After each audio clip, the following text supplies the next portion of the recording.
trillion. They're all 2 to 12 billion, trillion with a T, right? So we are a tiny, tiny fraction of that. Now we employ the same number of people as the high school close to my office, right?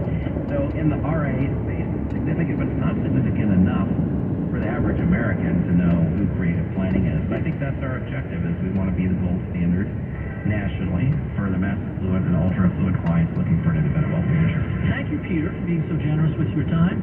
We have been speaking with Peter Mallouk, CEO and President of Creative Planning. I'm Barry Schultz. You've been listening to Masters in Business on Bloomberg Radio.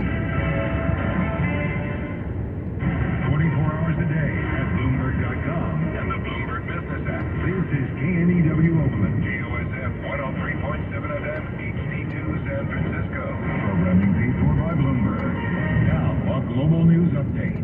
President Biden and First Lady Jill Biden took part in a wreath-laying ceremony at an American cemetery in northern France this morning before heading back to the U.S. The Bidens visited the site about 50 miles east of Paris to pay respects to the U.S. soldiers and Marines killed during World War I. The Bidens are finishing a 5-day trip to commemorate the 80th anniversary of D-Day. It also included a state visit in Paris. U.S. officials are pushing Hamas to accept an Israeli proposed ceasefire deal to end the fighting in Gaza. Appearing on CBS's Face the Nation, White House National Security Advisor Jake Sullivan said the deal includes a 3-part plan to end the conflict and release hostages held by the militant group. He said Israel has accepted the terms of the agreement, and now officials are waiting for a response from Hamas. A new COVID variant is on the rise. According to the CDC, the KP3 variant accounts for 1 in 4 new COVID cases in the U.S. That makes it the dominant variant. Officials say KP3 is similar to the JN1 variant, which spread globally last winter. This comes as the CDC reported earlier this week that COVID-19 infections are growing or likely growing in 30 states and territories. A mountain landslide has shut down parts of the main road to Jackson Hole, Wyoming. Scott Carr reports. A section of State Route 22 that winds through the Teton Mountains between Idaho and the town of Jackson caved in Saturday. DOT officials in Wyoming say no one was injured when the section catastrophically failed. Road crews are working to build a detour around the caved-in section. Major League Baseball is going down across the pond this weekend. The Philadelphia Phillies and the New York Mets faced off in the first of 2 games yesterday as part of this year's London series. The Phillies, who currently have the best record in the National League, picked up a 7-2 win over the New York Mets. This is the 3rd time MLB has played games at London Stadium. I'm Lisa Carton. President Biden is apologizing to Ukrainian President Vladimir Zelensky for the delay in U.S. military aid. Biden met with Zelensky in Normandy, France, where world leaders gathered to mark the 80th anniversary of the D-Day landing. Biden vowed that the White House is thoroughly backing Kyiv in its war against Russia and unveiled another $225 million aid package during the meeting. Biden noted that the U.S. had trouble approving the aid because some conservative lawmakers were holding it up. The aid was signed into law in late April after a months-long political battle. Hunter Biden's federal firearms day in Delaware. The president's son is accused of illegally buying and possessing a gun while being addicted to drugs in 2018. As NBC's Ryan Nobles reports, Friday saw his oldest daughter, Naomi Biden, questioned about her father's drug use. Joe Biden fighting back tears as his eldest daughter, Naomi, testified in his defense, saying in August 2018 she considered her father to be on the road recovery from his drug addiction. There's been no official word yet, but it's possible Hunter will take the stand to testify. This marks the first time in U.S. history that the child of a sitting president has gone on trial. No major letup is expected in the heat wave that's been cooking much of the West with triple-digit temperatures. More from Rob Hartier. Phoenix can expect temperatures hovering around 110 for the next week, while Salt Lake City will see highs in the 90s over the weekend. Boise could approach 100. Death Valley saw its first 120-degree-plus day of the year Thursday. And those triple-digit temps are all but certain to continue into next week. A new test can predict dementia nearly a decade before a diagnosis. Michael Kastner reports. The method, which looks at the brain's network of connections, is 80% accurate. Researchers at Queen Mary University in London say the test is better than commonly used methods like memory tests and brain shrinkage measurements. The study is published in the journal Nature Mental Health. I'm Lisa Carton.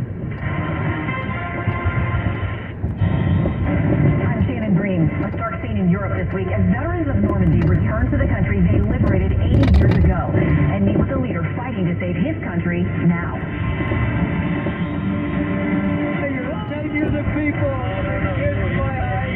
After an emotional commemoration of D-Day at Normandy, President Biden meeting with G7 leaders in Italy, facing increasing criticism from European allies for standing by Israel in its war against Hamas, while trying to bolster support for Ukraine as it struggles in its war with Russia. We'll talk with Republican Tom Cotton, who serves on the Senate Intel and Armed Services. Then, 5 months out from Election Day, President Biden finally takes executive action to try to secure America's broken border, one of the top issues voters say is hurting the country. This action will help us gain control of our border, restore order into the process. Biden's order is not a border security plan.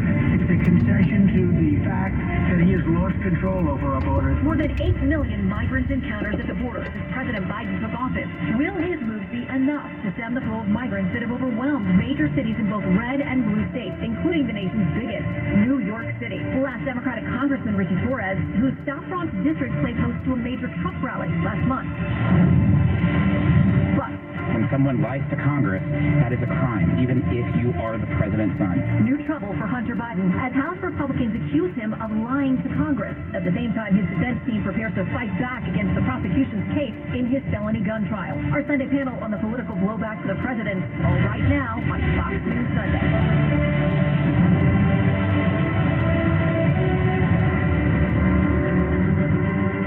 From Fox News in New York. In the headlines today, celebrations in Israel this weekend as 4 Israelis are rescued in the largest hostage rescue operation since the latest war with Hamas began.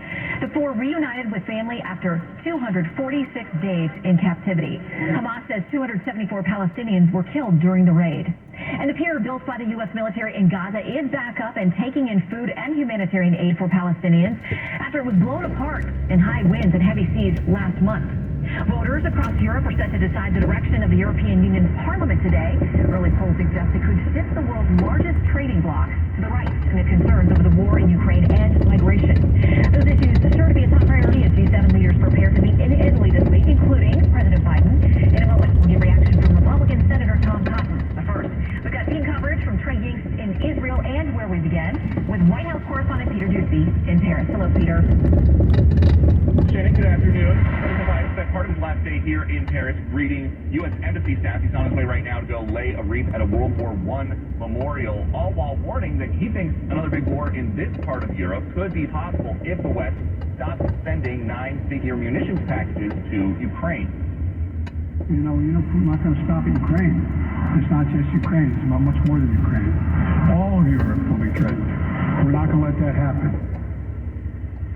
Later this week, the G7, where Western allies will work not just to help Ukraine, but also figure out how to counter China economically. President Biden claimed during a coffee with Emmanuel Macron that he's been getting complaints lately from Xi. This clip is going to be subtitled because the president was speaking so softly.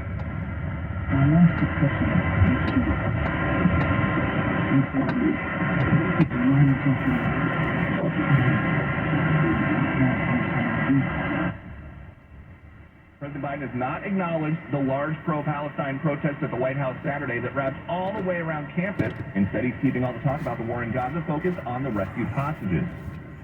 I want to echo President Macron's comments welcoming the safe rescue of 4 hostages that were returned to their families in Israel. We won't stop working until all the hostages come home and a ceasefire is reached. That is essential to happen. Before attending this week's G7 in Italy, which is a very short flight from here, President Biden is actually going to fly home to Delaware for a couple days, which means he will be home if there is a verdict in his son's trial by midweek. Shannon? All right, we'll talk much more about that later in the show. Peter Ducey, thank you very much from Paris. Let's go now to Trey Yingst in Tel Aviv, Israel, where people are celebrating the return of those 4 rescued hostages. Hello, Trey. Hey, Shannon, good morning. Almost 250 days into the war, the Israeli people received a rare piece of good news amid the conflict. 26-year-old Noah Argamani climbs into an Israeli helicopter after 246 days in Hamas captivity. She's heading home. Israeli Special Forces conducted. Oh, that stupid bitch will not be coming soon because I am not moving this car. No, I will not.